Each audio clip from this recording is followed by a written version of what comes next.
আজকে আমরা অ্যালিটারেশন নিয়ে একটু কথা বলবো। এই অ্যালিটারেশন, যার বাংলা অর্থ হচ্ছে অনুপ্রাস। এই অনুপ্রাস হলো শব্দের খেলা বা ব্যঞ্জন বর্ণের সুন্দর পুনরাবৃত্তি। এটি সাহিত্যের একটি চমৎকার অলংকার, যা লেখার সৌন্দর্য এবং শ্রুতি মধুরতা বাড়িয়ে দেয়। সহজ কথায়, যখন কোনো কবিতার লাইন বা বাক্যে কাছাকাছি থাকা শব্দগুলোর শুরুতে একই ব্যঞ্জনবর্ণ বা ধ্বনির বারবার পুনরাবৃত্তি ঘটে, তখন তাকে অ্যালিটারেশন বা অনুপ্রাস বলে। চলো উদাহরণ দেখে নিই। she sells by the seashore।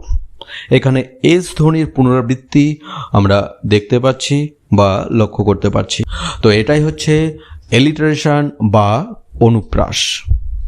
এক কথায় বলতে গেলে অনুপ্রাস হলো শব্দের খেলা। ব্যঞ্জনবর্ণের এই চমৎকার পুনরাবৃত্তি ভাষার ভেতরের ছন্দটাকে বাইরে নিয়ে আসে। আজকে এতটুকুই। খুব তাড়াতাড়ি আবারও নতুন ভিডিওতে দেখা হচ্ছে। ততক্ষণ take care, tata, bye, thank you.